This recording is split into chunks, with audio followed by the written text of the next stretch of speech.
ධර්ම ශ්‍රවණයට ප්‍රථමයෙන් තිසරණ සහිත පංචශීලයේ සමාදන් වෙන්න නමස්කාරය කියන්න තුනතාව.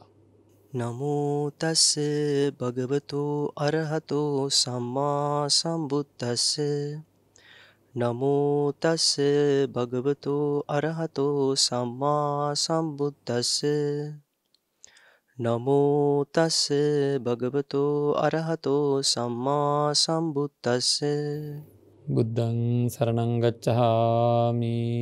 බුද්ධං සරණං ගච්ඡාමි ධම්මං සරණං ගච්ඡාමි.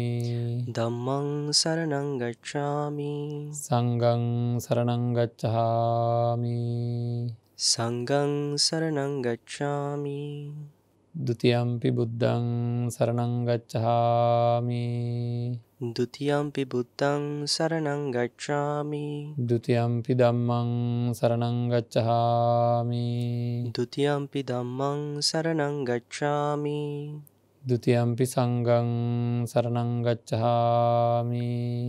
ဒုတိယံ පි සංඝං සරණං ගච්ඡාමි තතියම්පි බුද්ධං සරණං ගච්ඡාමි. တတိယံ පි බුද්ධං සරණං ගච්ඡාමි තතියම්පි ධම්මං සරණං ගච්ඡාමි. တတိယံ පි ධම්මං සරණං ගච්ඡාමි තතියම්පි සංඝං සරණං ගච්ඡාමි. တတိယံ පි සංඝං සරණං ගච්ඡාමි සරණාගමනං සම්පුන්නං අහම බන්තේ පාණාතිපාතා වේරමණී සික්ඛාපදං සමාදියාමි. නාතිපාතා වේරමණී සික්ඛාපදං සමාදියාමි අදින්නාදාන වේරමණී සික්ඛාපදං සමාදියාමි. අදින්නාදාන වේරමණී සික්ඛාපදං සමාදියාමි කාමේසු මිච්ඡාචාරා වේරමණී සික්ඛාපදං සමාදියාමි. කාමේසු මිච්ඡාචාරා වේරමණී සික්ඛාපදං සමාදියාමි මුසාවාදා වේරමණී සික්ඛාපදං සමාදියාමි. මුසාවාදා වේරමණී සික්ඛාපදං සමාදියාමි සුරාමේරය මජ්ජපමා දට්ඨානා වේරමණී සික්ඛාපදං සමාදියාමි. සුරාමේරය මච්ඡපමා දට්ඨානා වේරමණී සික්ඛාපදං සමාදියාමි තිසරණේන සද්දින් පංචශීලං ධම්මං සාදුකං සුරක්ඛිතං කତ୍වා අප්පමාදේන සම්පාදේ තබ්බං. අහම බන්තේ සමන්ත චක්කවාලේසු අත්‍රා ගච්ඡන්තු දේවතා සද්දම්මං මුනි රාජස් සුනන්තු සග්ග මොක්ඛදං ධම්ම ශ්‍රවණ කාලෝ අයං භදංතා ධම්ම ශ්‍රවණ කාලෝ අයං භදංතා ධම්ම ශ්‍රවණ කාලෝ අයං භදංතා. නමෝ තස්ස භගවතු වරහතු සම්මා සම්බුද්දස්ස. නමෝ තස්ස භගවතු වරහතු සම්මා සම්බුද්දස්ස. නමෝ තස්ස භගවතු වරහතු සම්මා සම්බුද්දස්ස. උබතෝ දණ්ඩකේන වේහි භික්ඛවේ කකචේන චෝරාවෝචරකා අංග මංගානි ඕකන්තේයුං තත්‍රාපියෝ මනෝපදෝසෙය්‍ය න මේසෝ තේන ශාසන කරෝතිති. සම්මා සම්බුදුරජාණන් වහන්සේ දේශනා කරපු ආකාරයට අපේ ජීවිත සකස් කර ගැනීමේ අභිලාෂයෙන් යුක්තව ධර්මශ්‍රවණය කරන්නට සූදානම් වෙලා ඉන්න අපේ පින්වන්ත අයට අපි මතක් කරන්නේ ආරම්භයේදීම මාතෘකා කරගත්ත ගාථා ධර්මයට අනුව මහණෙනි දෙපස පොළුලු කියතකින් නපුරු හොරෙක් තමන්ගේ සිරුරේ අවයව කපද්දි පවා යමෙක් සිත දූෂණය කරගන්නේ නම් ඒ කියන්නේ ද්වේෂයට පත්වෙන්නේ නම් මගේ ශාසනය කරන්නෙක් නොවන්නේය කියන අරමුණ තමයි බුදුරජාණන් වහන්සේ අපිට ලබා දෙන්නේ. එහෙනම් ඒ තරම් එහාට ගිය මෛත්‍රයක් අපි තුල සකස් විය යුතුව තියෙනවා. කියතකින් අර දන්නවන් දෙපැත්තේ පොළු තියෙන කියතකින් අපේ මේ ශරීරයේ අවයව කවුරු හරි කපන වෙලාවකත් අපේ හිත දූෂණය වෙන්නේ නැති වෙන විදිහට සකස් කරගන්න. මම කිව්වා මේක හිතලුවක් වෙන්නට බෑ. මතකද අපි සාකච්ඡා කරා ඒ ගැන මේක හිතලුවක් වෙන්නට බෑ. බුදුරජාණන් වහන්සේ මේ බව දේශනා කරලා තියෙනවා. බුදුරජාණන් වහන්සේ මේ தත්වයට මානසිකත්වය ගන්නෙ කොහොමද කියලා අපිට උපදෙස් ලබා දීලා තියෙනවා. බුදුරජාණන් වහන්සේ මේ විදිහට විය යුතුයි ශාසනය ක්‍රියාත්මක භාවයට ගන්නහුගේ තියෙන්න වූ වටිනාකම මේකයි කියලා කියලා දීලා තියෙනවා. ඒ වගේම මේ තත්ත්වයන් ගැන දේශනාවේ සඳහන් වෙනවා කරන ආකාරය මෙවැනි තත්ත්වයකට පත්වෙන්ඩ අපේ මානසිකත්වය සකස් කරගන්නා වූ ආකාරය ගැන. ඉතිං අන්න ඒ තත්ත්වය අපි ඉතා හොඳින් වටහාගෙන මෙතෙන්ට මම යායුතුයි මේ කඩයිමට යායුතුයි කියලා අපි උනන්දුවෙන්ඩ ඕනේ ඒ තරං එහාගිය මානසිකත්වයකට යන්නට පුළුවන් මෙන්න පියවරවන් මේ පියවරවල් වල වර්ධනය කිරීමෙන් මානසිකත්වය ක්‍රමාණුකූල එවැනි තත්ත්වයකට පත්වෙලා ඒ තුළින් අර්පනාදී උපදවා ගන්නට පුළුවන්කම තියෙන්ඩ ඕනෑ. තව තැනක සඳහන් වෙනවා යමෙක් කිපිච්ච කෙනෙකුට අනිත් පැත්තට කිපෙනවා නම් පළමුව කිපුණ කෙනාටත් වඩා පාපයක් තමන්ගේ තුළ සිද්ධ වෙනවා කියලා.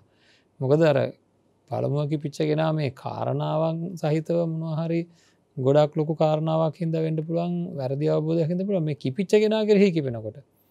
ඉතින් ඒක හින්දා ඒ කාරණා දන්න අය තමන්ගේ තුළ පාපයක් මේ උපදින්නේ කියලා දන්න අය කිපුණ කෙනාට පෙරලා කිපෙන්නේ නෑ. එතකොට එහෙම කිපිච්ච කෙනෙක් කෙරෙහි පෙරලා නොකිපී ඉන්න පුළුවන් කෙනෙක් ඉන්නවනම් නොදිනිය හැකි යුද්ධයක් දිනුවා වෙනවා කියලා ධර්මයේ සඳහන් වෙනවා.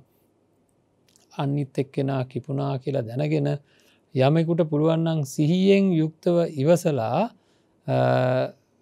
ඉන්ඩ තමන්ටත් අනුන්ටත් දෙපැත්තටම වැඩක් හදන කෙනෙක් බවට පත්වෙනවා. මේ කාරණාවම ඇතිපින්නත්න හොඳින් හිතන්ට මේවා එක අත්දැකීමක් ලබල බලන්ට. තමන් කෙරෙහි තරහා ඉපදිලා ඉන්න යම් කෙනෙක්ව කරුණාවෙන් මෛත්‍රියෙන් අපි හිතමු අපි ගැන වැරදි අවබෝධයක්. හරි නැත්තං සැබෑවටම අපි අතින් වෙච්ච වැරද්දක්කින්ද. වැරදි අවබෝධයක් නෙවේ හරි අවබෝධයක් හින්ද හරි වැරදි අවබෝධයක්කින් හරි කවහරි හොඳින් කිපිලා ඉන්නවා මොනො හරි කාරණාවක් හින්ද. එතකොට සැබෑවටම බුදුරජාණන් වහන්සේගේ අවවාදය මොකක්ද කියලා අපි හැමිලේම් බලන්න ඕන. මේ කිපිච්ච කෙනෙකුට අපිත් කිපිලා නං පැහැදිලිවම ඒක ඉතාමත්ම නරක තත්ත්වයක්.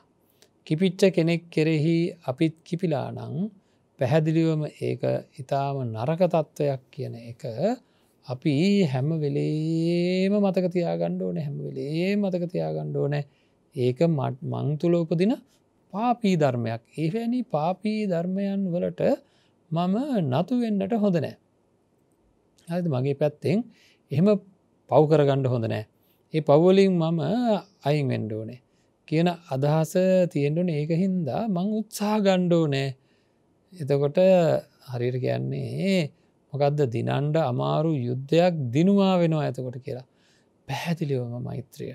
පැහැදිලිවම එහා පැත්තේ හිත සැනසවා මම කියලා දැනගත්තුත් දෙපැත්තටම වැඩදායක වෙනවා පින්නත්න. මොකද මේ ඉපදිච්ච ජීවිතය අපි මැරෙන නිසාවෙන් ඉපදිච්ච ජීවිතයේ අපි දෙගොල්ලම ඔය වෛරීව මැරණකම්ම වෛරීව ජීවත්වෙන අය දෙපිරිසක් ඉන්නවනගේ දෙපිරිස මාන්තිම නවතින්නේ සතරපාය වැටිලා. එහෙ තැන් තිරිසං අපායට වැටුන වනත් එතනිදං හරි අධික වෛරීව කටයුතු කරන ස්වභාවයක් තියෙනවා. ඉතින් ඒහින්ද මේ අර සතුරා කරේ මං එදා කිවේ කාරණා හතක් තියෙනවා කියලා යා අවලස්සන වෙන්ඩෝ නෑ දුකසේ ඉන්ඩෝනයට සැප නොලබෙන්ඩෝනය දනවත් නොවෙන්ඩෝන අදී වසයෙන් අන්න ඒවා ගැනත් අපි හොඳින් හිතලා අපිට පුළුවන්කම තියෙන්ඩෝනෑ අපේ ජීවිතයේ නිවැරදි තැනකට ගණ්ඩ. ඉතින් මේ මොකද අපි කරන්න කියලා බලමු. දැන් අපි ඊයේ දවසේ සාකච්ඡා කරා තනි හැඟීමක් උපදවා ගන්නට කියලා. ඉතින් එතනට ආය කතා කරන්න මම ලෑස්ති නැහැ. මොකද මේක තවත් දික් වෙනවා. අපේ මේ දේශනා මාලාව තවත් දීර්ඝ වෙනවා. ඉතින් ඒක හින්දා මේ අපි මොකද කරන්න ඕනේ දැන් තනි හැඟීම ගැන තනි හැඟීමක් උපද්දවන්නට මෛත්‍රිය කියන හැඟීම හිත හිර කරගන්නට පුරුදු කරන්න කියලා මං කිව්වා. අඩුම ගානේ ප්‍රියභාවනීය පුද්ගලයෙක් කෙරෙහි මෛත්‍රිය වඩමින් ප්‍රියභාවනීය පුද්ගලයෙක් කෙරෙහි හෝ නැත්තං අර කලින් කිව්ව විදිහට කෙතේ වපුරලා නැවත මෙනෙහි කර කර වෛර නැත්තෙක් වෙත්වා තරහ නැත්තෙක් වෙත්වා දුක් පීඩා නැත්තෙක් වෙත්වා සුවපත් වූ සිත් ඇත්තෙක් වෙත්වා මා මෙන්ම කියලා. දැන් අපි යම් කිසි ක්‍රමවේදයකට ඉදිරියට ඇවිල්ලා තියෙන්නේ. එහෙම ඇවිල්ලා මේ වාක්‍ය ඛණ්ඩ හතරත් අපේ හිත තුලින් අයින් වෙලා මෛත්‍රිය කියන මිත්‍රත්වය කියන හැඟීමක් විතරක් ඇති වෙලා ඒ හැඟීම ගැන නැවත මෙනෙහි කර කර ඒ හැඟීම අකණ්ඩව හිතේ නැగిලා එන විදිහට අපි දන්නවනේ ඔය හැඟීමක් ඉපදුනාට පස්සේ පින්නත් නේ ඒ හැඟීම උපදින්න හේතු ඇතුව. හරි හේතු ඇතුව උපදිනවා කියලා කියන්නේ මොකද කාරණා සහිත අර මෙනෙහි කිරීම හින්දා තමයි මෙහෙම හැඟීමක් ආවේ. ඒ මෙනෙහි කිරීම බහුල කරන්න මේ හැඟීම එන වාර ගන්න වැඩි වෙනවා. අපි හිතමුකෝ දවසකට එක සැරයයි මේ හැඟීම ආව කියලා අර මෙනෙහි කිරීම ටික ආයෙ බහුල කරන්න ඕනේ. එතකොට මොකද වෙන්නේ? පැයකට එක සැරයක් මේ හැඟීම එන්න පටන් ගන්නවා. ඊට පස්සේ තවත් මේක දැනගෙන අර කෙතට බැහැලා අර ඒ මෙනෙහි කිරීම ටික බහුල කරනකොට අස්වැන්න වැඩි වෙනවා. වපුරනවා වැඩි වෙනකොට අස්වැන්න වැඩි වෙනවා කියලා අපි ඔක්කොමලා දන්නවනේ. එතකොට මොකද වෙන්නේ? අන්න එහෙම නැවත මේ මෙනෙහි කිරීම සිද්ධ කරනවා. එතකොට මොකද වෙන්නේ? පැයකට 10-12 වතාවක් මේ හැඟීම උපදිනවා. ඊට පස්සේ නැවත මේ මෙනෙහි කිරීම කරනවා. එතකොට විනාඩියකට සැරයක් විතර. ඊට පස්සේ විනාඩියකට 3-4 වතාවක් 10-15 වතාවක් මෙහෙම වැඩි වෙනොත් අන්තිමට මොනවා වෙයිද? මේ මෙනෙහි කිරීම කර ඒ හැඟීමෙන්ම ඉන්න වාර ගන්න වැඩිදි කරන්න ඕනේ.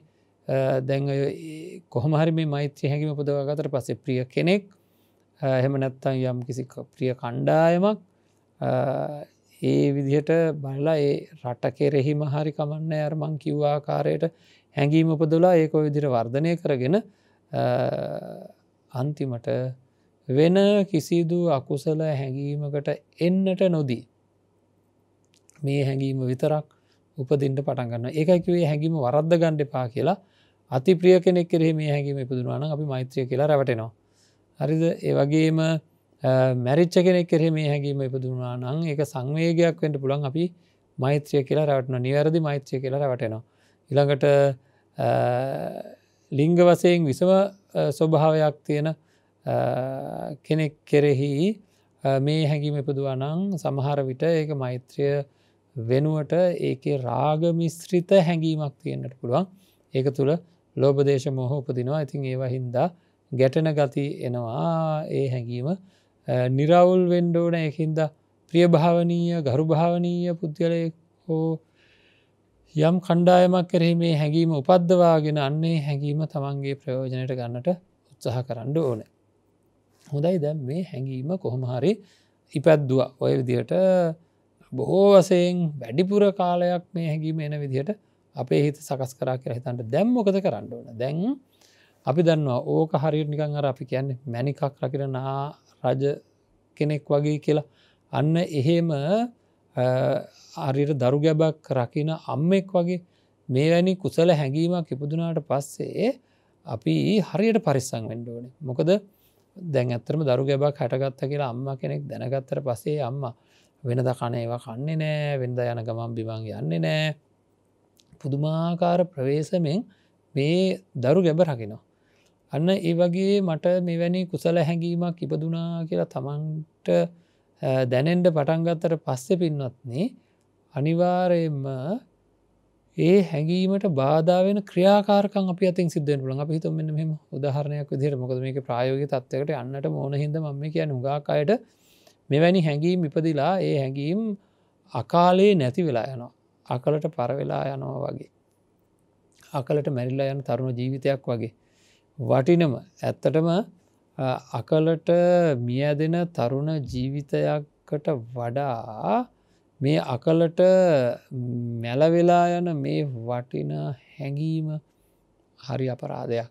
ඒකින්ද මෙහැනි හැඟීමක් මොකද සරණ ජීවිත ඕන තරම් සකස් වෙනවා පින්නත්නි. නමුත් මෛත්‍රය හැඟීමක් හිතක සකස් වෙනවා වාරගාන ඉතා මඩුයි. එහින්ද එහෙම මෛත්‍රී සිතක් හදාගත්තර පස්සේ අපි කිසිම විදිහකින් එක පිරිහෙන්නට ඉඩ තියන්න එපා. දැම් බලමු මොකක්ද මේ පිරිහෙන හේතු සකස් කරගණ්ඩ ඕන තිට්ටන් චරං නිසින්නවා සයනෝවා සතර ඉරියව්වේදීම මේ මෛත්‍රයට බාධා වෙන කිසිවක් සිද්ධ නොකළ යුතුයි. දැන්ගති මේක නිවැරදි කරගන්නකන් තව මේක කිරලා මැනලා මෙහි තියෙන සංයුතිය බලන්ඩ දැන් අප මේ සූදානම් වෙන්න ඊට ප්‍රථමයෙන් හැම වෙලේම බලන්ඩෝනේ කොහොමද මේකට බාධාවෙන දෙවල් දැන් උදාහරණයක් විදිහට හිතන්න මං හොඳට දැන් මෛත්‍රී සිතක් උපදවාගෙන ඉන්නකොට ඔන්න මගේ ඉන්නවා සහෝදර සහෝදරයන් ටිකක් අසාධාරණ විදිහට වැඩ කරන කට්ටිය මට රැස්වීමකට එන්න කියලා තියෙනවා. මේ ඉඩමක් සම්බන්ධයෙන් අද හැන්දෑවේ රැස්වීමක් තියෙනවා.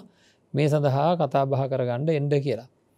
මන් දන්න ඔතෙන්ට ගියොත් මට අනිවාර්යෙන් මේ කට්ටිය අත්තනෝ මත නිසාවෙන් හොඳටම කේන්තියන්ට දෙන ඉඩ කඩක් තියෙනවා කියලා. අන්න ඒ වෙලාවට මම කල්පනා කරනවා මට මුළු ඉඩමෙන් මොනවා ලැබුණත් ඊට වැඩිය මගේ මේ ඉපදිලා තියෙන මෛත්‍රී සිත මට වටිනවා. මං පණිවිඩයක් දෙනවා. එතකොට මොකක්ද මේ ඔයාලා කතා කරගෙන කැමති කෑල්ලක් මට දෙන්න. මං ඒක හිතෙන් අතහැරලා දාලාම ඒ විදිහටම කියනවා.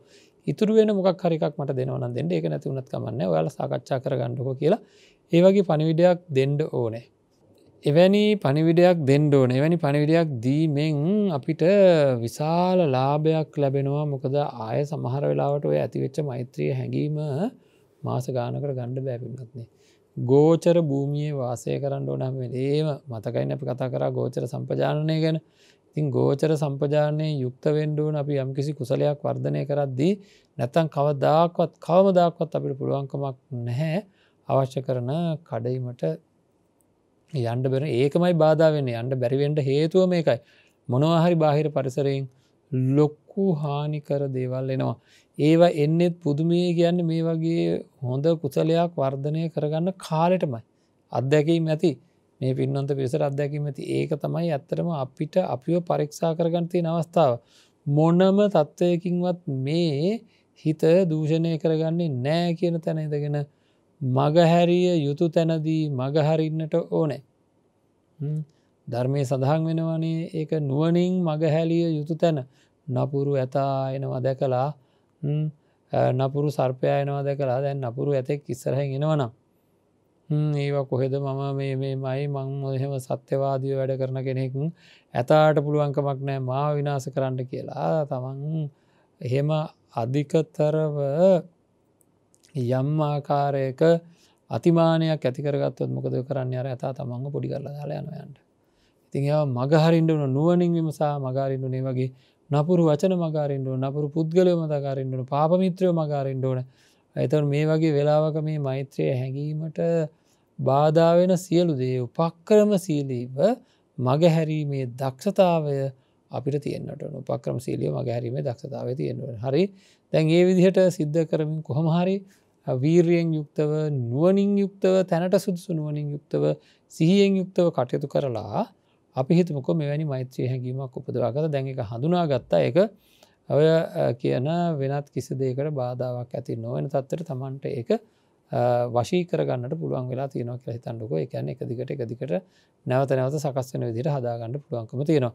අන්න එහෙම හදාගන්න පුළුවන්කම තියෙන කෙනා දැන් බලනවා අන්න අති ප්‍රිය මිත්‍රයා කෙරෙහි මෙත් වඩන්නට. දැන් එපා කිව්ව තැනට යන්නයි යන්නේ. දැන් Taman ශක්තිමත්. අන්න අති ප්‍රිය මිත්‍රයා කෙරෙහි මෙත් වඩන්නට උත්සාහ කරනකොට අර මෛත්‍රිය හැඟීම ගොඩාක් වැඩි වෙලා නිකන් ලොකු වෙනසක් වෙනවා අති ප්‍රිය මිත්‍රයෙක් බලද්දී. එහෙනම් තේරුම් ගන්න වෙන්නේ මොකද්ද? තාමත් මගේ සීමාවන් ඛණ්ඩණය වෙලා නැහැ. මේ හැඟීම තාම හරියටම හරියන්නේ නැහැ කියලා. එතකොට මොකද කරන්න ඕනේ? ඒ තැනැත්තා කෙරෙහි මේ මෙනෙහි කිරීම සිද්ධ කරලා ප්‍රිය ගතියකට එන විදිහට ඒ කියන්නේ මේ එහි තියෙන අනර්ථය මෙහි තියෙන මේ තත්ත්වයන් තුළ තියෙන ඒ බැඳීම් වල තියෙන ආදීනවයන් ඒත් එක්කම ඒවා අයින් කර ගැනීමෙන් ඒ අතිප්‍රිය භාවය නිසා ඇති වෙන හානිය හොඳින් මෙනෙහි කරලා ඒවා නැති කරගන්න ඒවා මධ්‍යස්ථ භාවයට පත් කරගන්න අපි දක්ෂ වෙන්න ඕනේ. ඉතින් එහෙම ඊළඟට මොකද කරන්න ඕනේ? මධ්‍යස්ථ කෙනෙක් කෙරෙහි මෛත්‍රිය වර්ධනය කරන්න ඕනේ. එතකොට මධ්‍යස්ථ කෙනාට පස්සේ මොකද කරන්න ඕනේ? ඒ කෙනා කෙරෙහිත් ඔය විදිහට මේ හැඟීම උපද්දවන්න පුළුවන්ද කියලා හොඳින් බලලා ඊට පස්සේ ඔන්න අමාරුම තැනට යන්න ඕන. වෛරී පුද්ගලයා කෙරෙහිත් මෛත්‍රිය වඩන්න ඕනේ. එතකොට වෛරී පුද්ගලයා කෙරෙහි මෛත්‍රිය වඩන්න පුළුවන්ද කියලා විමසලා බලන්න ඕනේ. බොහෝ විට Tamanට මේ හැඟීම ඒ අය කෙරෙහි යොදවන්න පුළුවන් වෙන්න ඕන. ආයාර හැඟීම උපද්දවලා මේ අපි විමසපු අතිප්‍රිය පුද්ගලයා, එතකොට වෛරී පුද්ගලයා, මධ්‍යස්ථ පුද්ගලයා කියන මේ අය කෙරෙහි වෛරී පුද්ගලයා කියන අය කෙරෙහි මේ විදිහට අපේ මෙත්සිත යොදවලා බලනවා. බලනකොට ඒ තද හැඟීම උපද්දවන්න පුළුවන්ද කියලා බලන්න ඕන. වෙනසක් වෙන්නෙම නැද්ද කියලා බලන්න ඕන. අන්න ඒ කිසිම වෙනසක් වෙන්නේ නැත්තම් අර මධ්‍යස්ථ කෙනා කෙරෙහි තිබ්බ උදාසීන භාවය අයින් වෙලා ප්‍රියභාවයක්, ඒ කියන්නේ මෛත්‍රියක් උපදවා ගන්න පුළුවන්ද කියලා අතිප්‍රිය පුද්ගලයා කෙරෙහි තියෙන අධික බැඳීම අයින් වෙලා ඒක ආදරය වෙනුවට මෛත්‍රියක් උපදවා ගන්න පුළුවන්ද කියලා අර තරහකාරයා නැත්තම් වෛරී පුද්ගලයා කෙරෙහි නොයෙකුත් එයා කරපු සිද්ධි අතීතයේ වෙච්ච දේවල් මෙනෙහි කරලා එයා කෙරෙහි මෛත්‍රියක් උපදවා ගන්න පුළුවන්. අර හැඟීමම තුල වෙනසක් මේ අය ගැන මෙනෙහි කරද්දී වෙනසක් නොවන විදිහට සමතත්වයට පත් කරගන්න පුළුවන්ද කියලා විමසා බල අර Tamanට ඉපදිච්ච මෛත්‍රී හැඟීම පිරිසිදු කරන්න ඕන. හොඳට පිරිසිදු කරන්න ඕන. එහි කිසිම ආකාරයක අනිත් වෙන අකුසලයකට විශේෂයෙන් මෛත්‍රියට ප්‍රතිවිරුද්ධව උපදින තරහක් ආදී දේවල් ඇති නොවෙන්නට වග බලා ගන්න ඕන. එහෙම මිශ්‍රව තියෙනවද කියලා විමසන්න ඕන. මිශ්‍රව තියෙනවා නම් තමයි මට සංස්කාරයන් සිද්ධ වෙනවා. ඒ කියන්නේ සැකසෙනවා. තාම යමක් සැකසෙනවා. අතිප්‍රිය කෙනා කෙරෙහි සැකසෙනවා. මධ්‍යස්ථ කෙනා කෙරෙහි සැකසෙන්නේ වෙනස් විදිහකට. එතකොට වෛරී පුද්ගලයා කෙරෙහි සැකස් වෙන්නේ තවත් විදිහකට. අන්න එහෙම සකස් වෙනවා නම් එතන ගැටලු තියෙනවා. එහෙම වෙනස් විදිහට සකස් වෙනවා නම් ඒව සමතත්වයට එන්න ඕනේ. ඒ සමතත්වයට එන්නේ නැත්නම් ඒ අය අරමුණු කරනකොට ඒ වෙනස් වීම සිද්ධ වෙනවා නම් මම තාම සීමා සම්බේධයට පත්වෙච්ච මෛත්‍රියක් අත්විඳින්නේ නොමැති බව හොඳින් මතක තබාගෙනම ඉක්මනින් ඒ තත්ත්වයට පත් වෙන්න අවශ්‍ය කරන කටයුතු සම්පාදනය කරගන්න ඕනේ. ඊ타මත්ම ගැඹුරු අදහසක් අපිට මේ කාරණාවන් කෙරෙහි ඇති කරගත යුතුව තියෙනවා. ඊ타මත්ම සියුම්ව අපේ හිත දිහා බලන්න ඕනේ. ඊ타ම සියුම්ව බලන්න ඕනේ. ඉතින් ඔය නාගරාජයා රකින්න මැණික, අම්මා රැක ගන්න දරු ගැබ වගේ මේ ආරක්ෂා කරගත්ත කුසල සිත ඔය විදිහට පරීක්ෂා කරලා ඔය කලින් මතක් කරා වගේ මෛත්‍රී හැඟීම උපදිනාට පස්සේ ඒ ප්‍රිය පුද්ගලයා හෝ ඒ අන් අය ඒ ප්‍රිය පිරිස පිළිබඳව හෝ කොහොම හරි තනි හැඟීම, තනි මෛත්‍රී හැඟීම උපදවා ගත්තට පස්සේ දැන් අනිත් ඒ අතිප්‍රිය පුද්ගලයා කෙරෙහි මේක යොදලා වෙනසක් නැති වෙන ආකාරයට මේ හැඟීම හැම වෙලේම තියෙනවද කියලා විමසලා බලන්න ඕනේ. ඒ කියන්නේ දැන් අපි මෛත්‍රී හැඟීම උපදවා ගන්නවානේ. උපදවා ගත්තාට පස්සේ අර අතිප්‍රිය පුද්ගලයා කෙරෙහි තියෙන විශේෂත්වය අයින් වෙලාද කියලා බලලා අර සාමාන්‍ය හැඟීම තුලටම අතිප්‍රිය පුද්ගලයා ගන්න පුළුවන් වෙන්න ඕනේ. එහෙම වෙන්න නම් අපිට ඉපදිලා තියෙන මේ මෛත්‍රී හැඟීම ප්‍රබල වෙන්න ඕනේ. ඔන්න දැන් එතකොට Tamanටම තේරෙනවා හරි මෛත්‍රී හැඟීම තුල අතිප්‍රිය පුද්ගලයා මෙනෙහි කරනකොට කිසිම වෙනසක් නැහැ කියලා. ඊට පස්සේ අර මධ්‍යස්ථ කෙනා කෙරෙහි හැම වෙලෙම තියෙන ප්‍රිය ගතියක් නැහැ, නිකන් උදාසීන ගතියක් තියෙන්නේ. අපේ හිත තියෙන්නේ හැම වෙලෙම මධ්‍යස්ථ පුද්ගලයා කියලා කියන්නේ අපි හිතන්නකෝ අපිට දැන් බඩු ගන්න ගියාම, එළවලු ගන්න ගියාම එළවලු වෙළඳපොළදී හම්බෙන වෙළඳාම් කරන කෙනා. නැත්නම් බස් එකේ යන්න ගියාම බස් එකේදී හම්බෙන රියදුරු මහත්තයා හෝ කොන්දොස්තර මහත්තයා. ඒ වගේ අර කිසිම ප්‍රිය ගතියක් නමුත් අප්‍රිය ස්වභාවයකුත් නැහැ. වෛරී ස්වභාවයක්, අප්‍රිය ස්වභාවයක් නැහැ. ප්‍රිය වෙන්ඩ කාරණාවකුත් නැහන්නේ වගේ මධ්‍යස්ථාය කෙරෙහි මෛත්‍රිය උපදින්ට හිත උදාසීන වෙනවා. එතකොට මේ මෛත්‍රී තැන් උපද්දවාගත්ත හැඟීම පිරිසිදු කරන්න මේ සීමා කණ්ඩනය වෙලා තියෙනවා. අතිප්‍රිය පුද්ගලයා හා සමානව මේ මධ්‍යස්ථ පුද්ගලයින්ව දැනෙන්ඩ ඕන පින්නත්න්නේ. ඒ අය කෙරෙහිත් මේ අය දුකට පත්වෙන්නට හේතුවෙන ඒ කිසි කෙනෙක් වෛර ඇත්තෝ බවට පත් නොවේවා. තරහතියන අය බවට පත් නොවේවා කවදාකොත් කොතනකොත් මේ අයට වෛරහිතක් තරහිතක් පහළ වෙන්ඩපා කායික දුකක් එන්ඩපා මානසික දුකක් එන්ඩපා කියලා පැහැදිලිවම ඒ මධ්‍යස්ථ පුද්ගලයන් කෙරෙහිත් හිත උපදින විදිහට ඔක්කොම කරන්න තියෙන එකම දේ තමයි මේ තරහ තියෙන ආදීනය සහ මෛත්‍රිය තියෙන ආනිසංස හොඳින් වටහා ගැනීම කායික පීඩා මානසික පීඩා හොඳින් වටහා ගැනීම. එතකොට ඒවා තදින් දැනෙනකොට අපි කෙනෙක් කෙරෙහි මේ අර වගේ ප්‍රාර්ථනාවන් අපිට එන්න නැහැ. ඒවා හොඳින් දැනකොට ප්‍රාර්ථනාව එන්න ති මේක හොඳට තේරුම් ගණ්ඩ මේ මෛත්‍රිය කියන එක කොච්චර අපහසු කොච්චර සියුම්ව දකිින්ට ඕන දෙයක්ද කියලා. එහෙම තේරුම් අරගණ්ඩ ඕන. ඉතින් හිතකොට ඔය දෙන්නටම ඉස්සල්ලා අතිප්‍රිය පුද්ගලයාත් කෙරෙහි මේ කාරණාව සිද්ධ කරගත්ත දැන් ඒක අපේ මෛත්‍රී හැඟීමට එකතු කරගත්ත ඒක තරම් අමාරු වෙන්නේ නැහැ. ඊළඟට මේ මධ්‍යස්ථ පුද්ගලයා කෙරෙහි තියෙන උදාසීනත්වයත් අයින් කරලා කොහොමාරි මේක කරගත්ත කියන්නකෝ. දැන් තමයි දැන් වෛරී පුද්ගලයෙක්ව අරගන්නකොට ඇත්තරම තමන්ට වෛරී පුද්ගලයෙක් නැත්තම් හරිද මේ කිසිම විදිහකින් තමන්ව නසන්නට කෙනෙක් කොහෙවක්වත් නෑ කියලා හිතේ කිසිම දෙයක් උපදින්නෙත් නැත්තම් එතකොට මධ්‍යස්ථ කෙනා කෙරෙහිත් හොඳින් මේ මෛත්‍රී හැඟීම ඉපදුනා නම් මේ වෛරී පුද්ගලයා කියන කෙනෙක්ව හොයාගණ්ඩම නැති අය ඇත්තරම ඉන්නවා.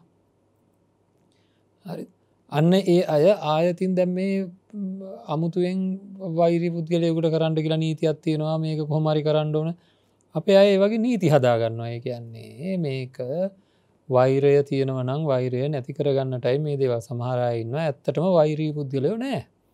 ජීවිතයේ නිදහසේ හිතල බලන්න මං කාටද හරි වෛර කරනවාද බද්ධ වෛරයෙන් යුක්තව මේ දැනත්තා නැසේවා කියන අර අපි කලින් මතක් කරා වගේ මෙයාගේ වර්ණ නැසේවා මෙයාගේ බවභෝග සම්පත් මෙයාගේ සුඛ විහරණ නැතිවේවා මෙයාගේ යාළුවෝ නැතිවේවා මෙයාගේ පරිවාර සම්පත්තිය නැතිවේවා මෙයා මරණයෙන් පසු අපායේ ඉපදේවා කියලා එහෙම හිතෙන කිසි කෙනෙක් නැත්තම් ඒ වෛරී ස්වභාවය ගැන ඒ තරම්ම මේ තරහ වෛර තියෙන අය නැතිනම් ඒ තරම්ම ඒ ගැන වැඩි අවධානය නැත්තං ඒ සඳහා උත්සාහයක් නැති දේකට උත්සාහ කරන්න දෙයක් නෑ.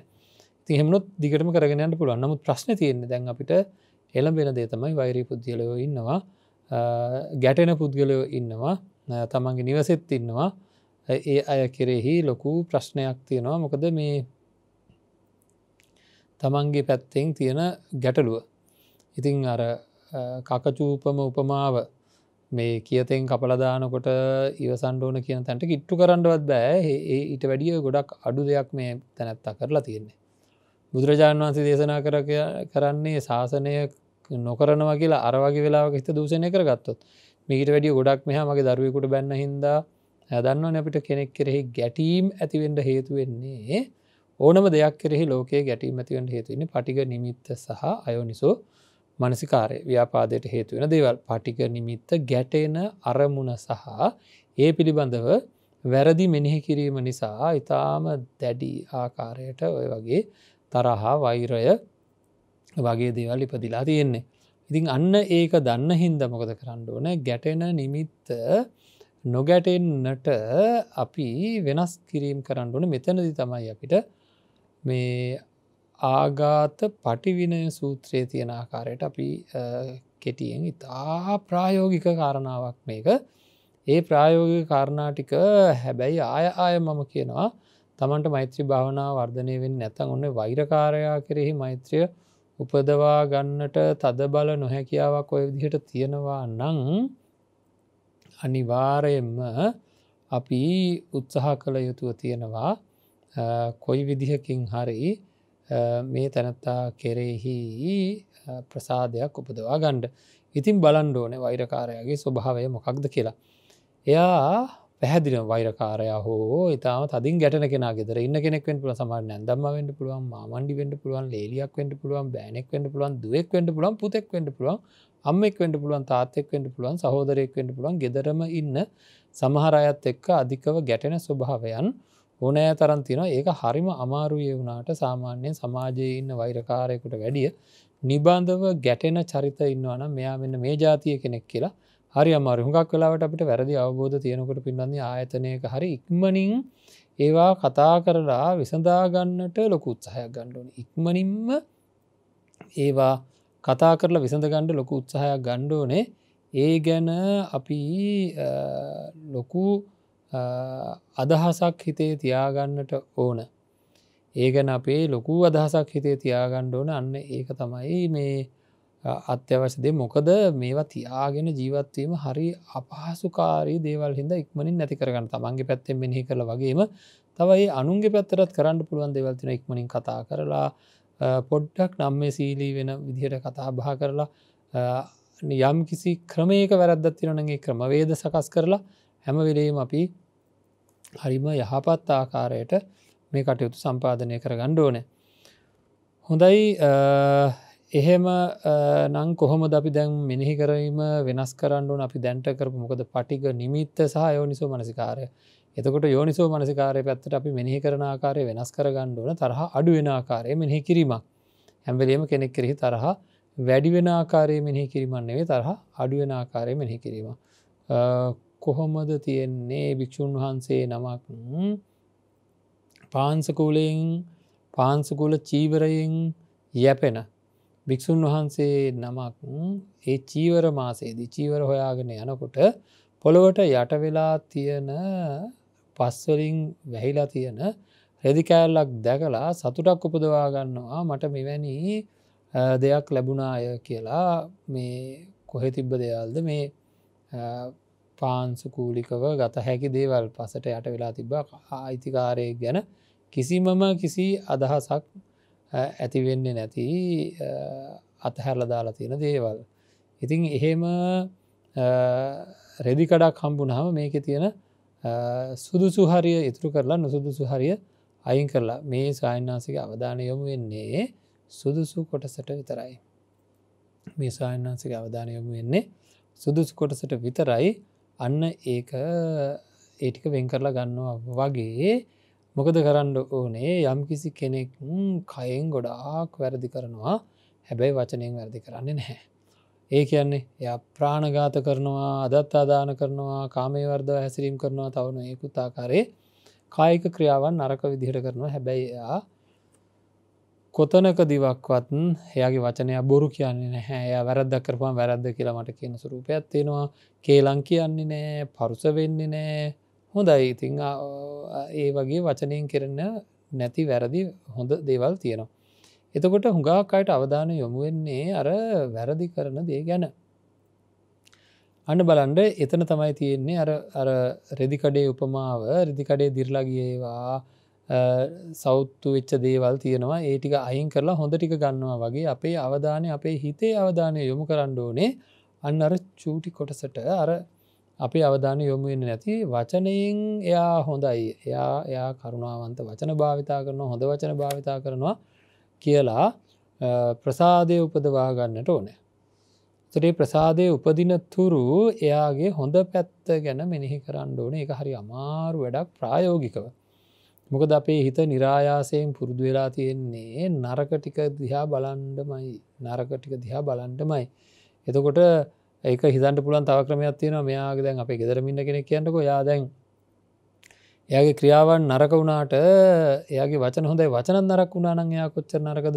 එහෙම ක්‍රියාවන් වචන ඔක්කොම නරකට හිටිය අය, නරකට ඉන්න අය මන් සමාජයේ දැකලා තියෙනවා. එයාලත් එක්ක කතා කරන්නත් බෑ. එයාලගේ වැඩත් හොඳ නැහැ. ඉතින් ඒ වගේ අතරින් බලනකොට මෙයා කොච්චර හොඳද, මෙයාගේ වචන කොච්චර ප්‍රියශීලීද, වචන කොච්චර හොඳද, කවදාකවත් කේලමක් කියන්නේ නැහැ, බොරුවක් කියන්නේ නැහැ, පරුස වචනයක් කියන්නේ නැහැ, හිස් වචන දොඩවන්නේ නැහැ. ඉතින් බොහොම හොඳ චරිතයක්. හැබැයි ඉතින් එයා ප්‍රාණඝාත, අදත්තාදාන, කාමමිත්‍යාචාර ආදී වැරදි නම් සිද්ධ කරනවා කියලා අපේ අවධානය යොමු කරන්න ඕන අන්න අර නෙකරන පැත්තට. එතකොට අපේ හිතේ ප්‍රසාදයක් උපදින්න ඕන. අපි දන්නවා ප්‍රසාද ජනක පුද්ගලයෝ කෙරෙහි අපිට මෛත්‍රයක් උපදින. මම අර කිව්වේ ප්‍රියභාවයෙන් යුක්ත ගරු භාවනීය පුද්ගලයෝ ගැන. අන්න ඒ වගේ මෙයාට ගෞරව කළ යුතු කෙනෙක් කියන හැඟීමක්ම එන්නට ඕනේ. ප්‍රසාදයක් උපදින්නට ඕනේ. ඒ උපදින විදිහට එයාගේ හොඳ ටික මෙනෙහි කරන්න ඕනේ. ඇයි මං ඒ හොඳ ටික මෙනෙහි කරන්නේ? කවුරු හරි කියයි එයාගේ නරක තියෙනවනේ ඕන තරම්. ඉතින් නරක තියෙන ඒවා කියලා දෙන්න. හරිද? නරක තියෙන ඒවා කියලා දෙන්න මේ මොකද මේ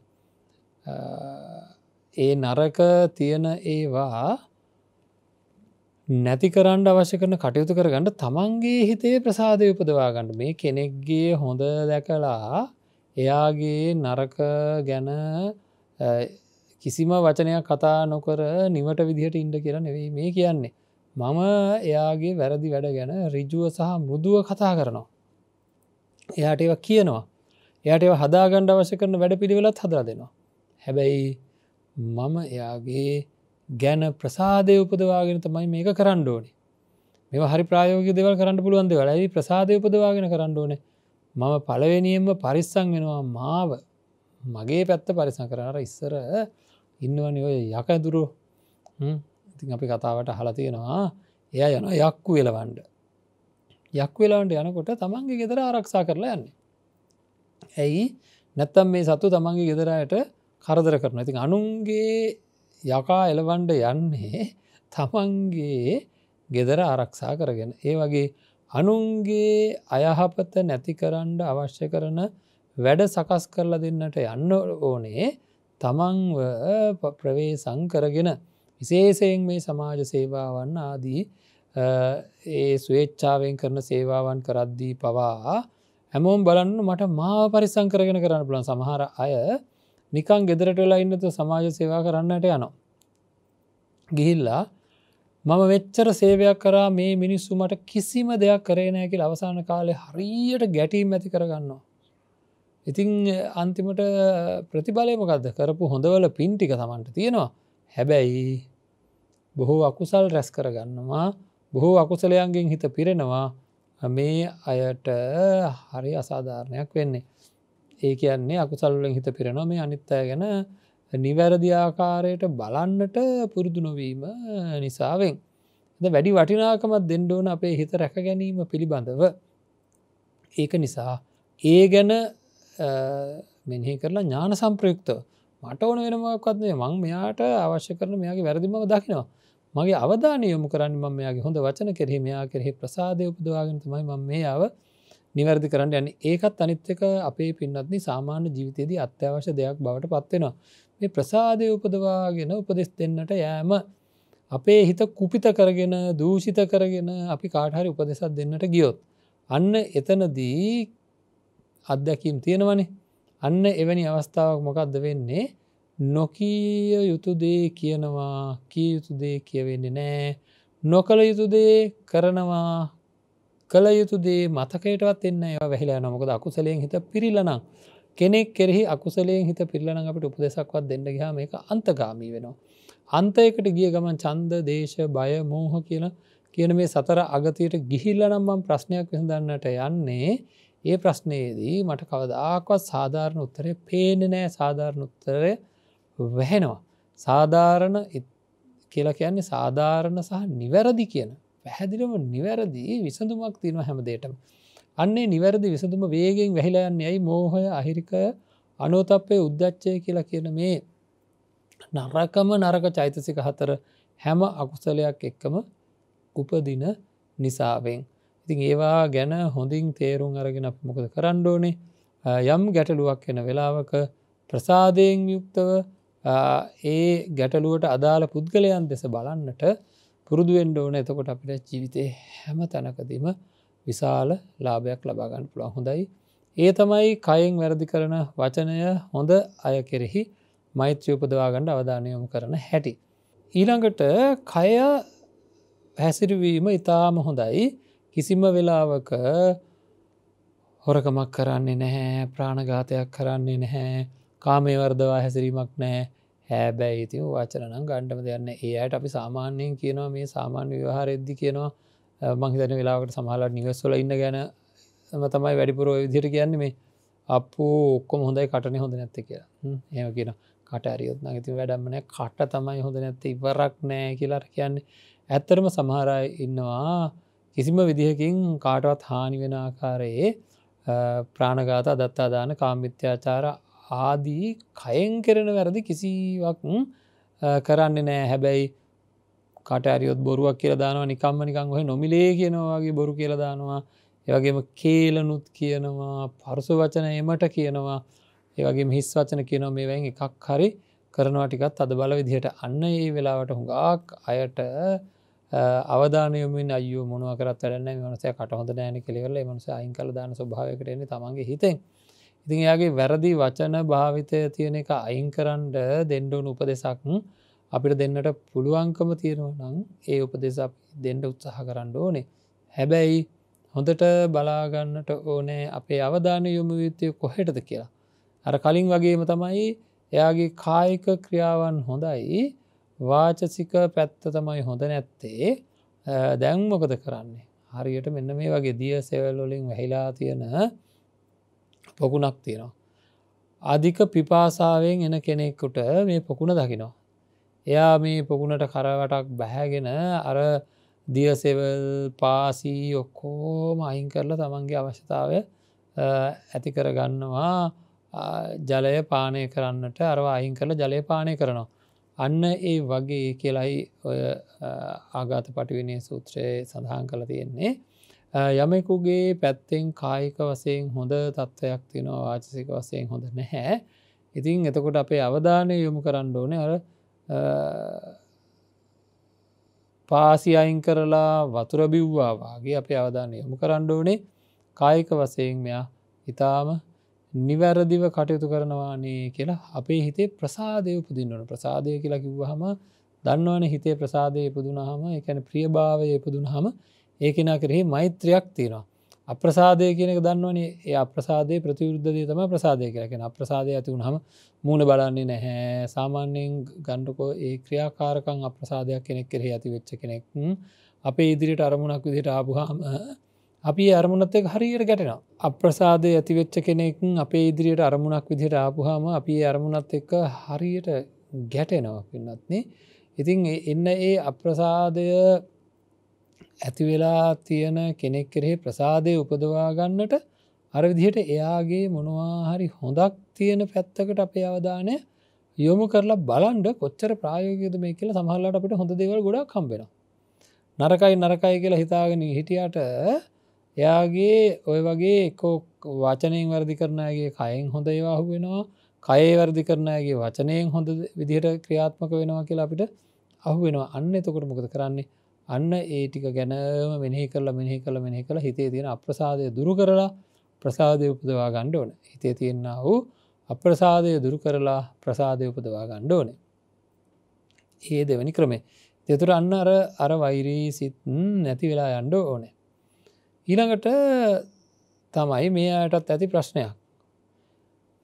මේ පුද්ගලයෙක් ඉන්නවා, යා ප්‍රාණඝාත ආදී දේවලුත් කරනවා, බෝරු කියනවා, ඇති තරම් කේලනුත් කියනවා. ඒ වගේ වචනයෙන් හොඳකුත් නැහැ, ක්‍රියාවෙන් හොඳකුත් නැහැ. දැන් මොකද කරන්නේ? මේවා හරි අමාරු වැඩ. මේ අමාරු වැඩ වුණාට මේවා කරන්න වෙනවා. කරන්න වෙන්නේ කාගේ යහපත සඳහාද? මේ වගේ දේවල් සිද්ධ කරන්න පින්නත් නේ තමන්ගේ යහපත සඳහා කියන එක දැනගන්න ඕන. මගේ හිතේ අප්‍රසාදය තියෙන තාක්කල් මං ගැටෙනවා මේ මිනිසුත් එක්ක. වැරදි කරන්නේ කවුරුවක්වත්, ගැටෙන්නේ කවුරුවක්වත්. අන්න එහෙම ඒවා හිතන්න ඕන හොඳට. මම මොකටද ගැටෙන්නේ? මගේ හිතේ ප්‍රසාදය ඇති කරගන්නවා මං කොහොම හරි. ඊට පස්සේ යාළගේ වැරදි වලට මං උපදෙස් දෙනවා. ආය මම මේක මතක් කරනවා. වැරදි වලට උපදෙස් දෙන්න යනවා කියන්නේ ගැටිම උපදෙස් දෙන්න යන්න ඕන කියලා එකක් කොහෙවත්ම නැහැ. වැරදි වේකට උපදෙස් දෙනවා කියලා කියන්නේ ගැටීම යන්න ඕනේ කියන දෙයක් කොහෙවත්ම නැහැ. ඉතින් අන්න ඒක නිසාවෙන් අපි උත්සාහ කරන්න ඕන හැම වෙලේම මේ වැරදි වලට කෙනෙක්ගේ උපදෙස් දෙන්නට ඕන ප්‍රසාදය ඇති කරගන්න ඕනේ. තමන්ගේ පැත්තෙන් යහපත උදා කරගන්නටම ඕන කරනවා. එතකොට කොහොමද මේ වගේ පුද්ගලයෙක් කෙරෙහි මේකට හරිම ලස්සන උපමාවක් දේශනාවේ තියෙනවා. හැබැයි පිපාසාවෙන් යන කෙනෙකුට කාලෙකින් වතුර ටිකක් හම්බෙලා නැහැ. හරි අමාරුවෙන් තමයි මේ ජලය හොයාගෙන යන්නේ. ඉතින් මේ වගේ අමාරුවෙන් යන කෙනෙකුට පින්නත් නේ කිසිම තැනකින් වතුර ටිකක් නැත්තං ද මේ වගේ අත්දැකීම් මේ අපේ හමුදාවේ ඇත්තන්ටත් තියෙන ය අපිත් එක පවසල තියෙන මේක එක කරනවා එක නැත්තටම නැත්තං එක කරනවා එක තින වටිනාකම දැනෙන් එතකොට මේ හරකෙක් ඇවිදගෙන ගියාම අපි දන්නවා ඒ කුරේ හින්දා ටිකක් මඩ පොළොවක වගේ තැනක ඇවිදෙන ඒ කුරේ හින්ද වලක් හැදෙනවා එයාගේ කකුල එරිලා ඒ කුරේ හින්ද හැදෙන වලක් තියෙනවා අන්න ඒ වලක එවැනි පොඩි වලක වතුර පිරිසිදුවට ඉතා පිරිසිදු වතුර එකක් පිරිලා තියෙනවා. දැන් මේ පුද්ගලයා කාලෙකින් දැක්ක වතුර ටික මේ ටික විතරයි. මෙයා හරි පිපාසාවෙන් ඉන්නේ. දැන් මෙයා මොනවා කරයිද? මේක අතින් ගන්න ගියොත් මේක බොර වෙනවා. මොන හරි දාලා ගන්න ගියත් ගන්න බෑ. එහෙනම් මෙයා මොකද කරන්නේ? හතර ගාතෙන් වැටිලා එහෙමම තමන්ගේ මුව ඒ වලට යොමු කරලා වතුර බොනවා හරිට අර තිරිසං සතෙක් වතුර බොනවා වගේ. හරි හරි පරිස්සමෙන් ඒ ටික විතරක් ගන්නවා කියන එකයි මේක නන්න ඒ වගේ අපිට මේ කයෙන් වැරදි කරන වචනයෙන් වැරදි කරන මනුස්සයා කෙරෙහි මොනවා හරි කාරණාවක් නේද පුංචි හරි චිත්ත ප්‍රසාදයක් අතීතේ හරි ඉපදිලා තියෙනවා. අඩුම ගානේ දැන් අපි මෙහෙම කිමුකෝ උදාහරණ ඕන මේ හැම එකටම මේ අපේ අම්මා වර අසනීප වෙච්ච වෙලාවේ මනුස්සයා ඉස්පිතාලේ අරගෙන ගියානේ. කිසිම දෙයක් නැහැ. අන්න මට ප්‍රසාදයක් ඉපදිලා තියෙනවා. එයා කයෙන් වැරදි කරන වචනයෙන් වැරදි කරන කෙනෙක්. එහෙම නැත්නම් අහවල් අර සමාජ අසාධාරණ වෙන වෙලාවේ එයා පැහැදිලිවම පෙනී හිටියානේ. ඒකින්ද මට එයා ගැන පොඩි ප්‍රසාදයක් තියෙනවා. නමුත් එයා කයෙන් වැරදි කරනවා වචනයෙන් වැරදි කරනවා. හරිද? එතකොට අන්න එහෙම මොනවා හරි කාරණාවකින් එයාගේ අතීත ක්‍රියාවකින්ද හරි අතීත පුංචි වචනයකින්ද හරි එයා කෙරෙහි මට පුංචි ප්‍රසාදයක් හරි ඇති වෙන කොහේ හරි තැනක් තියෙනවා චිත්ත ප්‍රසාදයක් ඇති වෙන. අන්න ඒ ටික අර ගවර වලේ තිබ්බ පුංචි වතුර ටික වගේ කොහෙවත් නෑ වෙන වතුර එතන විතරයි තියෙන්නේ. අන්න ඒ ටික ප්‍රයෝජනට ගත්තේ හරි අමාරු වෙන්නේ. ඒ වගේ මොකද කරන්නේ? හිතේ පුංචි ප්‍රසාදයක් ඇති වෙලා තියෙනවා නම් ඒ ටිකම මෙනෙහි කර කර මෙනෙහි කර කර මෙනෙහි කර කර මෙනෙහි කර කර ඒක වර්ධනය කර ගන්න ඕනේ. හරි? ඒක වර්ධනය කර ගන්න ඕනේ. ඒ ගැනම මෙනෙහි කර කර වර්ධනය කර ගන්න ඕනේ. පින්වත්නි මේ තැනැත්තාට කෙරෙහි මට ප්‍රසාදයක් ඇති වෙන තුරු. ආයම මතක් කරන මේ ප්‍රසාදය ඇති කර ගැනීමේ එකම අභිලාෂය අන් කවරක්වත් නොව තමන්ගේ සහනය ඇති කර ගැනීමයි. තමන්ගේ සුවතායක තත්ත්වය ඇති කර ගැනීම තමයි මේ ප්‍රසාදය ඇති කර ගැනීමේ තියෙන එකමම එක අවශ්‍යතාවය සහ ලාභය. ඒක අපි ඉතාම හොඳින් මෙනෙහි කර ඉතාම හොඳින් දැනගෙන ඉතාම හොඳින් මෙනෙහි කරගෙන තබා ගත යුතු කාරණාවක් කියන එක තේරුම් ගන්න ඕනේ. ඔය කාරණා තුනක්. එතකොට මේ විදියට කොහොම හරි කෙනෙක් කෙරේ ප්‍රසාදය මේ වෛරය නැති කර ගන්න ඕනේ. නැත්තම් අර සීමා සම්වේදයට පත් වෙලා ඉතාමත්ම ඉහළ මානසිකත්වයක් අත්විඳින්නට තියෙන අවස්ථාව තමන්ගෙන් ගිලිහිලා යනවා. ඉතින් ඒවා පිළිබඳව අපි හෙට දවසෙත් කතා කරමු. මේ ආඝාත පටිවිණය සූත්‍රය පිළිබඳව තවදුරටත් සාකච්ඡා කරමු. උතනින් එහා මොකද වෙන්නේ කියලා, හිතේවත් ප්‍රසාදයක් උපදින්නේ නැත්නම් මොකද කරන්න කියලාත් කතා කරගන්න වෙනවා. ඉතින් ඒවා ගැන සාකච්ඡා කරන්නට හෙට දවස අපි යොමු කරගන්නවා. මෛත්‍රී භාවනාව ගැන බොහෝ දේවල් සාකච්ඡා කරන්නේ එහි ප්‍රායෝගික ප්‍රතිඵල ලබා ගන්නට නොඒකුත් උපක්‍රම යොදමින් සිද්ධ කළ යුතු තියෙන නිසාවෙන් අවසානයේ අපිට ඕන වෙන්නේ මෛත්‍රී චේතෝ විමුක්තිය කියන එකම අරමුණකට තමයි මේ කතා කරන කොහොම ගොනු වෙන්නේ. අන්න ඒක අපේ හිත තුළ දැඩිව තබා ගන්න ඕනේ. ඉතින් හැම දිනාටම අන් අය කෙරෙහි මෛත්‍රියෙන් කරුණාවෙන් යුක්තව කටයුතු කරලා මේ ජීවිතය සාර්ථක කරගෙන සසර ජීවිතය සුවපත් කරගෙන උතුම් නිවනින් සැනසෙන්නට හැම දිනාටම ශක්තිය ධෛර්යය වීරය අධිෂ්ඨානය වාසනාව ප්‍රඥාව ලැබේවා කියලා ප්‍රාර්ථනා කරනවා. හැම දිනාටම සම්මා සම්බුදු සරණයි. ආකාසට්ටා චුම්මට්ටා දේවා නාග මහිද්దికා පුඤ්ඤන්තං අනුමෝදිත්වා චිරං රක්ඛන්තු ශාසනං චිරං රක්ඛන්තු දේශනං චිරං රක්ඛන්තු මං පරන්ති. හොඳයි පින්වත්නි, අද දවසේ මේ ධර්ම දේශනාව නිවසේ ඉඳලා ශ්‍රවණය කරන්නට මේ අත්තන්ට අවශ්‍ය කරන වැඩපිළිවෙල සකස් කරලා දෙන්නේ කල්යාණ මිත්‍ර දායකත්වය ලබා දෙන පින්වන්ත පිරිස වගේම ජයමග රූප ವಾಹಿನಿ කාර්ය මණ්ඩලේ අපේ පින්වන්ත දරුවන්. ඉතින් මේ අය වෙනුවෙන් අපි ප්‍රාර්ථනා කරනවා හැම දිනාටම මේ ලැබිලා තියෙන කරදරකාරී කාලයේදී කිසිදු අනතුරක් ඇති නොවන්නට හේතු සකස් වේවා. ලැබී තියෙන දුක් කරදර තිබේ නම් ඒ සියල්ල දුරු වේවා. කායික මානසික නිරෝගී භාවය ලැබේවා. උතුම් සැනසීමෙන් සැනසෙන්නට මේ සියලු පුණ්‍ය ශක්තියින් හේතු වේවා කියලා ප්‍රාර්ථනා කරමු. ඉතින් අද දවසේ කල්යාණ මිත්‍ර දායකත්වයේ වශයෙන් සඳහන් කරලා තියෙන්නේ පින්වත්නි. ඊයේ දවසේ කල්යාණ මිත්‍ර දායකත්වය ලබා දුන්න මේ පින්වන්ත අයට ධර්මයේ ශ්‍රවණය කරන්නට අවස්ථාව ලබා දුන්න කැනඩාවේ පදිංචි විරාජ් තිරිමාන්න දුල්නි රත්නායක යන අය විසින්මයි අද දවසේත් මේ ධර්ම දේශනාවේ දායකත්වය අරගෙන කටයුතු කරන්නේ.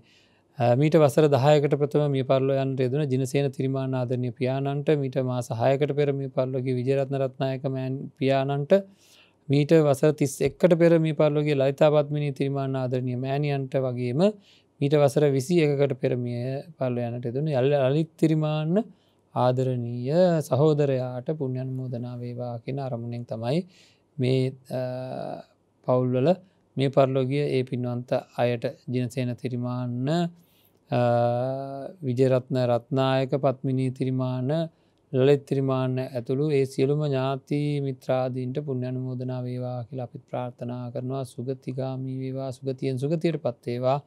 අවසානයේදී උතුම් නිවනින් සැනසෙන්නට හේතු වේවා කියලා ප්‍රාර්ථනා කරනවා. ඒ වගේම අපූර්ව අදහසක් සඳහන් කරලා තියෙනවා යමෙකු පින් බලාපොරොත්තුව සිටිනම් මේ කුසල් අනුමෝදන් වී සසර ගමන කෙටි කර ගැනීමට හැකි වේවා කියලා පොදු වශයෙන් සඳහන් කරලා තියෙනවා. ඉතින් ඒ වෙනුවෙනුත් අපි ප්‍රාර්ථනා කරමු ඒ ආකාරයටම යම් පින් බලාපොරොත්තු වෙන කෙනෙක් වාසය කරන්නේ නම් ඒ හැම දිනාටම මේ පින් ලබාගෙන සසර කෙටි කර ගනිත්වා කියලා. ඒ වගේ විශේෂයෙන්ම කැනඩාවේ පදිංචි විරාජ් තිරිමාන්න, දුල්නි රත්නායක යන අය ඇතුළු සුජීවත්ව වාසය කරන හැම දිනාටම නිදුක් නිරෝගී චිරජීවනය ලැබේවා. කිසිදු දුක් කරදරයක් ඇති නොවේවා. සියලු දුක් දුරු වේවා. අවසානයේදී උතුම් නිර්වාණ සාන්තිය සඳහාම මේ සියලු පුණ්‍ය ශක්තියින් හේතුවක්ම වේවා, පාරමිතාවක් වේවා කියලා අපි ප්‍රාර්ථනා කරනවා. හැම දිනාටම සම්මා සම්බුදු සරණයි. ජයමග පිළිසරණ මනුෂ්‍යත්වය වෙනුවෙන් හෘදයාංගම ලබඳියාව. කොළඹ හත ජාත්‍යන්තර විපස්සනා භාවනා මධ්‍යස්ථානයේ සිදු කරගෙන යනු ලබන අන්තර් කොවිඩ් ප්‍රතිකාර මධ්‍යස්ථානය ගිලන් භික්ෂුන් වහන්සේලා සඳහාම වෙන්වෙච්ච අන්තර් කොවිඩ් ප්‍රතිකාර මධ්‍යස්ථානය පවත්වාගෙන යන්නේ අපේ පින්වත්නි මේ බැතිපර පින්වන්ත අයගේ දායකත්වය මුල් කරගෙන. ඉතින් ඒ උතුම් භික්ෂු ගිලානුපස්ථානය සිද්ධ කරගන්න පින්වන්ත අයට අපි නිබඳව පුණ්‍ය අනුමෝදනා කරන්නට නොවැම්බර් 13 වෙනිදා මේ ගිලන් රෝහලේ දායකත්වය ලබා ගන්නේ යතිවර සවිය කණ්ඩායමේ මාලි රණසිංහ මහත්මිය ඇතුළු පවුලේ සැම විසින් කියලා.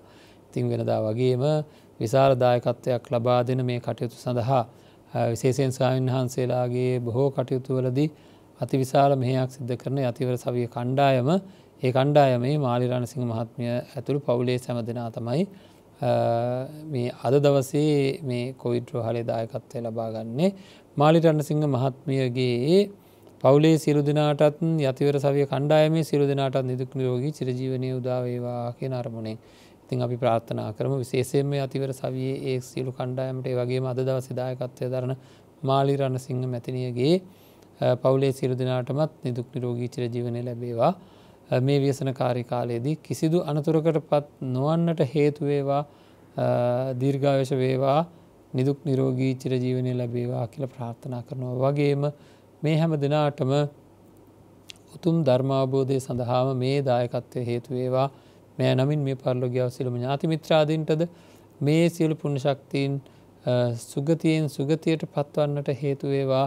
හැම දිනාටම උතුම් චතුරාර්ය සත්‍ය ධර්මය අවබෝධ වීම සඳහාම මේ සියලු පුණ්‍ය ශක්තියින් හේතුවක්ම වේවා කියලා අපි ප්‍රාර්ථනා කරනවා. හැම දිනාටම සම්මා සම්බුදු සරණයි.